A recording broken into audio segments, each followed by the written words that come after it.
কৃষ্ণকথা চ্যানেলে আপনাদের সবাইকে স্বাগত জানাই।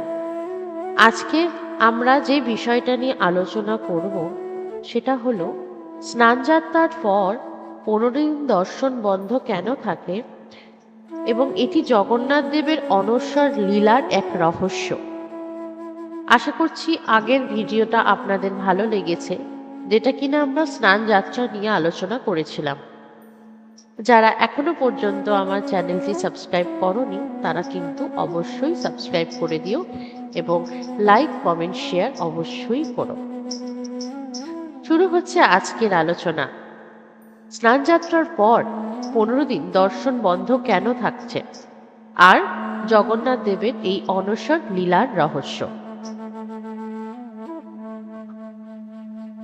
ভাবুন তো, বছরের এই একটি বিশেষ সময় লক্ষ লক্ষ ভক্ত জগন্নাথ দেবের দর্শনের জন্য অপেক্ষা করেন, কিন্তু হঠাৎ এমন একটি সময় আসে যখন প্রায় 15 দিনের জন্য মন্দিরে জগন্নাথ দেবের দর্শন বন্ধ হয়ে যায়।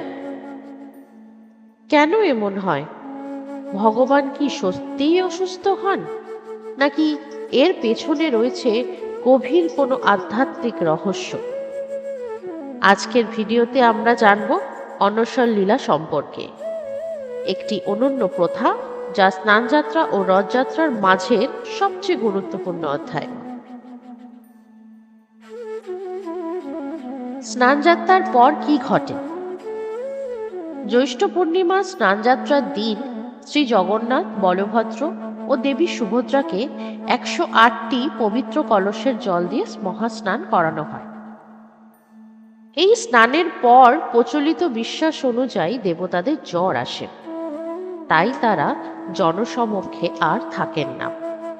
তাদের নিয়ে যাওয়া হয় একটি নির্জন কক্ষে, যাকে বলা হয় অনস্বর ঘর। এবার অনস্বর লীলা কি?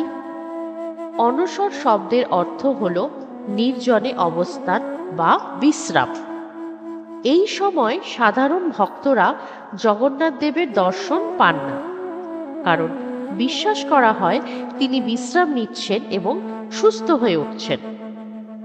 এটি ভগবানের মানব লীলা, যেখানে তিনি মানুষের মতোই অসুস্থ হন, বিশ্রাম নেন এবং পরে আবার নতুন উদ্যমে ভক্তদের দর্শন দেন। এই সময় কি করা হয় বা এই সময় কি হয়? অনস্বর চলাকালীন দেবতাদের নিয়মিত সেবা করা হয়। প্রচলিত রীতিতে তাদের হালকা ভোগ নিবেদন করা হয় এবং ভেষজ উপাদান ব্যবহার করে প্রতীকী চিকিৎসার আচার পালন করা হয়। এই সময় মন্দিরের নির্দিষ্ট সেবায়তরাই দেবতাদের সেবা করার অধিকার পান। ভক্তরা এই সময় কি করেন? দর্শন বন্ধ থাকলেও ভক্তদের ভক্তি থেমে থাকে না। অনেক ভক্ত এই সময় ভগবানের নাম জপ, কীর্তন ও প্রার্থনায় নিজেকে নিয়োজিত রাখেন। প্রচলিত বিশ্বাস অনুযায়ী অপেক্ষার এই সময় ভক্তির গভীরতাকে আরো বাড়িয়ে তোলে। নবযৌবন দর্শন। প্রায় 15 দিন পর দেবতারা সুস্থ হয়ে নতুন রূপে ভক্তদের দর্শন দেন। এই দর্শনকে বলা হয় নবযৌবন দর্শন। এরপর শুরু হয় বিশ্ববিখ্যাত রথযাত্রা, অর্থাৎ অনস্বর লীলা হল রথযাত্রার আগে ভক্তদের ধৈর্য ও অপেক্ষার এক বিশেষ অধ্যায়। অনস্বর লীলার শিক্ষা।